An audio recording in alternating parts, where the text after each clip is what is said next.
নমস্কার বন্ধুরা, সিরিয়ালের সাতকাহন চ্যানেলে আপনাদের স্বাগত জানাই। চলে এসেছি তারে ধরি ধরি মনে করি সাতকাহন নিয়ে।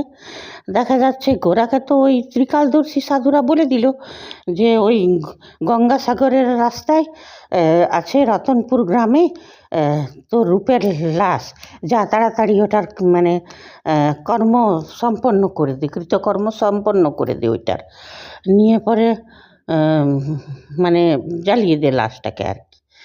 নিয়ে পরে দিতি তো গাড়িতে উঠে বসছে, গোরাও গেছে, এদিকে পুলস্তও বেরিয়েছে। আর কুন্তলিনী সমানে ফোন করে যাচ্ছে পুলস্তকে। পুলস্ত আর ফোন উঠাচ্ছে না, আমাদের ওই বোরিং মেয়ে ছেলে এখনই চিল্লাবে। তার থেকে আমি সব রূপের দেহটা নিয়ে এসে একেবারে ওদের অদিতিকে ছিনে নিয়ে যাব ওদের কাছ থেকে, তখনই দেখতে পাবে ও। এইসব ও চিন্তা করছে পুলস্ত, করে ফোনটা উঠালোই না। তারপরে গোরা তো পৌঁছে গেল, তার সাথে দ্বিতীয় নিয়ে। ঘোরা বলছে, হে মহাপ্রভু রাস্তা দেখাও। তো ওরা ডোমগুলো বলছে, এইদিকে কোন গাড়ি আসছে? বলছে, আরে পাশ কেটে চলে গেল। ওরা ভেবেছিল পুলস্তর গাড়ি, ওই ডোম দুটো যারা খবর দিয়েছিল। নিয়ে তারপরে ঘোড়ার গাড়িটা তো পাশ কাটিয়ে চলে গেল। ঘোড়া জঙ্গলে গেল, বললো জঙ্গলে আছে মাটির নিচে। নিয়ে ঘোড়া এখন খুঁজতে থাকছে। এদিকে দ্বিতীয় ওর পিছু নিয়েছে, দ্বিতীয় আসতে। নিয়ে সেই রূপের আত্মাই বলো, চাহে ওটা স্বয়ং মহাপ্রভুই বলো, না এটা রূপের আত্মাই, সে দিতিকে দেখা। দিতি এখন ভাবছে, ও এইটা তাহলে অদ্বিতীয়া। দ্বিতীয় ওকে দেখতে বলছে, কে তুমি, কে তুমি বলছে। হ্যাঁ, নিয়ে ও কিন্তু চুপ করে আছে, কালো কাপড়ে মাথায় ঘোমটা দিয়া দ্বিতীয়কে দেখতে পাচ্ছে। তখন দিতি বুঝে গেল এটা অদ্বিতীয়া। কিন্তু এইখানে গোরাচাঁদ অদ্বিতীয়া আর হাতে একটা কোদালের মতো নিয়ে নিয়েছে, এটা কেন এনেছে? আর গোরা এখন খুঁজে বেড়াচ্ছে রূপের দেহ নিয়ে। তারপরে বলছে, হে প্রভু, মহাপ্রভু রাস্তা দেখাও প্রভু। নিয়ে তারপর হঠাৎ দেখতে পেলো ত্রিকালদর্শী সাধুরা এক জায়গায় দাঁড়িয়ে আছে। নিয়ে তখন গোরা ভাবছে যে ত্রিকালদর্শী সাধুদিকে যখন দেখতে পেলো গোরা, তখন গোরা ওই জায়গাটাতে গেল। ওই জায়গাটাতে যেয়ে পরে খোঁড়াখুড়ি শুরু করলো। খোঁড়াখুড়ি কি শুরু করতে দেখতে পেলো রূপের শাড়ির আঁচলটা। নিয়ে তখন রূপকে বার করলো। এদিকে ভাবছি কি করব, তখন ওইদিকে অদ্বিতীয়ার পিছু নিয়েছে। এই অদ্বিতীয়া এখন রূপের পিছু নিয়েছে, রূপের আত্মার। হ্যাঁ, এই দাঁড়াও দাঁড়াও দাঁড়াও দাঁড়াও করে। আর রূপ চলেই যাচ্ছে চলেই যাচ্ছে। আর অদ্বিতীয়া ওকে বলছে, দাঁড়াও, আপনি শুনছেন, দাঁড়ান দাঁড়ান করছে। রূপ কিন্তু শুনছে না। তারপরে ঘোড়াচাঁদের কাছে বলছে রূপ যে, ঘোড়াচাঁদ তুমি নিজের বৈষ্ণব ধর্ম পালন করো, তাড়াতাড়ি জ্বালিয়ে দাও দেহটাকে। তখন বলছে, রূপ তোমার আগুনে খুব কষ্ট হতো, সেটা আমি জানি, পুড়ে গেলে খুব জ্বলন হতো, আমি কি করে পারবো? বলছে, তোমাকে পারতে হবে গোরাচাঁদ। আর তখন আমি জীবিত ছিলাম, তখন সেই জন্যে কষ্ট হতো, তখন আমার শরীরটা জীবিত ছিল, এখন তার আমার শরীরটা জীবিত নেই। তারপরে কতগুলো ভাগবতের শ্লোক শোনালো কি তুমি নিজের কর্তব্য করো গোরাচাঁদ, তুমি নিজের বৈষ্ণব ধর্ম পালন করো, তুমি আমার দেহটাকে জ্বালিয়ে দাও। বলছে, তোমার দেহটাকে জ্বালিয়ে দেবো, আমার বড় কষ্ট হচ্ছে। রূপ বলছে যে, তুমি আমাকে কেন ছেড়ে চলে গেলে? বলছে, আমি তো তোমার মধ্যেই আছি, আমি সব সময় তোমার মধ্যেই আছি, তোমাকে ছেড়ে আমি কোথাও যাইনি। তারপর বললো, হ্যাঁ তুমি আমার ইয়েটাকে জ্বালিয়ে দাও ঠিকই, কিন্তু আমার অস্থি বিসর্জন করো না। অস্থি বিসর্জন করলে তো আমি মুক্তি পেয়ে যাব, তখন আমি আর তোমার মানে আপদে বিপদে তোমার কাছে আমি আসতে পারবো না, তোমাকে কোনো সাহায্য করতে পারবো না।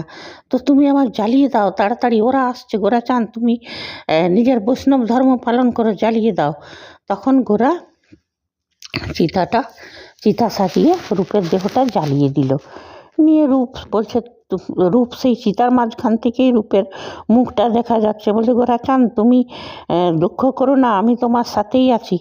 তা করতে অদ্বিতীয়া বলছে, এই কি জ্বালাচ্ছেন, এটা কি, এটা কি? নিয়ে তা ঘোরা চুপ। অদ্বিতীয়া ওইখানে পৌঁছে গেছে, এটা আপনি কি করছেন, আপনি কি জ্বালাচ্ছেন? তখন বলছে যে, আমার একটা মানত ছিল তো। বলছে, এত রাতে আপনি এলেন? আর ওকে দেখে ভাবছে কি, গোরা প্রথমে ভেবেছে রূপ, বলছে রূপকে জ্বালাচ্ছি, এদিকেও রূপকে দেখা যায়। তখন বলছে যখন ও ইংলিশে বলেছে হোয়াট হ্যাপেন, তখনই বুঝে গেছে গোরা ও এটা অদ্বিতীয়া, তার মানে পিছু নিয়ে এসো।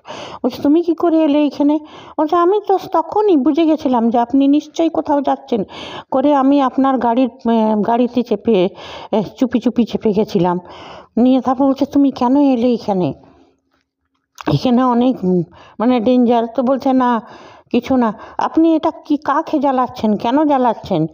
তখন বলছে আমার একটা হঠাৎ মা, তুমি তো জানোই মহাপ্রভু আমাকে বললেন আমার মানতটা পূরণ করতে, সেই আমার একটা মানত ছিল, সেটাই পূরণ করতে এসেছিলাম।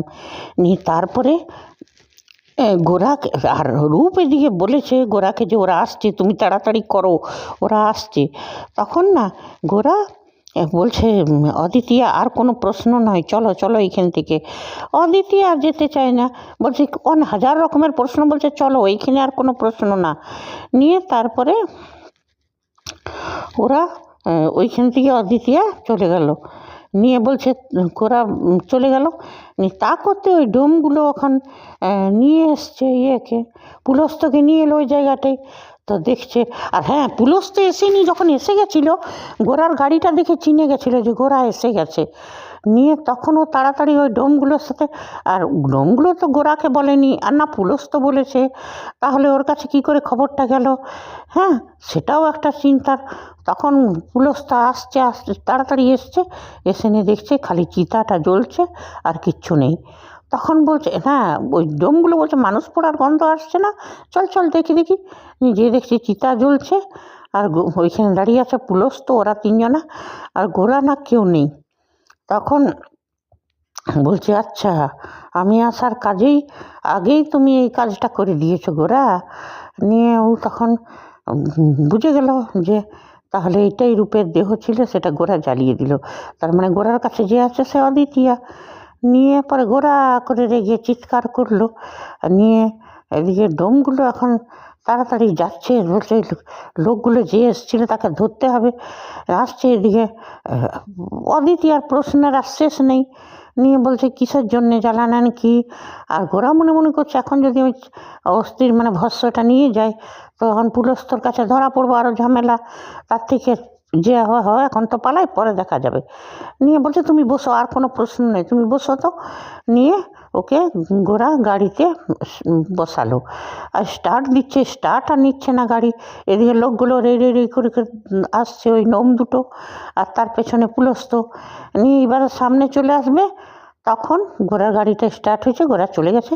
ওরা গাড়ির দিকে লক্ষ্য করে একটা লাঠি ছুঁড়েছে, আর এদিকে পুলস্তে এসেছে। পুলস্তে যখন এলো, পুলস্ত বলছে যে আচ্ছা তার মানে তা আমি একদম এইবারে তা আমি একদম হয়ে গেছি, একদম আমি বুঝে গেছি যে এটা রূপের দেহটা জ্বালালো, ওর কাছে যেটা আছে অদ্বিতীয়া। তো দেখো গোরাচাঁদ আমিও ছিনিয়ে আনবো অদ্বিতীয়াকে। তারপরে দেখছে যে কুন্তলের এক গাদা মিস কল। নিয়ে এদিকে হ্যাঁ, আর মাঝখানে একবার দেখিয়েছিল কুন্তল যখন রূপ আর গোরার রুমটাতে বসেছিল তখন হঠাৎ ঝড় উঠেছিল। কুন্তলের ওইটা মনে পড়ে গেছিলো, ওই যে রূপ সেই গলায় সাপ জড়িয়ে দাঁড়িয়ে আছে, তখন কুন্তল ওইখান থেকে পালিয়েছিল।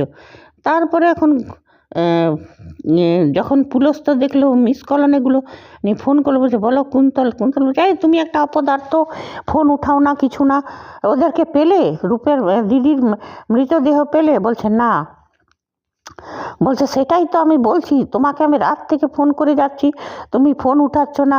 আমি বলেছিলাম, আমি ওইটাই বলতে চাইছিলাম যে গোরা নেই বাড়িতে, তুমি একদম অপদার্থ, নেই দুনিয়ার কথা শোনালো কুন্তল ওকে। তারপর পুলস্ত ফোনটা রেখে দিল। এদিকে ওরা গাড়িতে করে আসতে আসতে হঠাৎ এক জায়গায় দেখছে দোকামার বাজার। তো বলছে যে আমার খুব খিদে পেয়েছে, চলো আমাকে কাবাব খাওয়াও। তো বলে আচ্ছা চলো।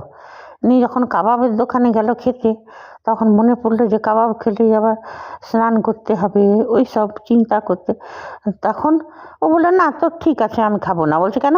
বলছে তুমি আমার জন্য এত লড়াই করো, আমাকে এত বাঁচাও, আর তোমার জন্য আমি এইটুকু ননভেজ খাওয়াটা করতে পারবো না?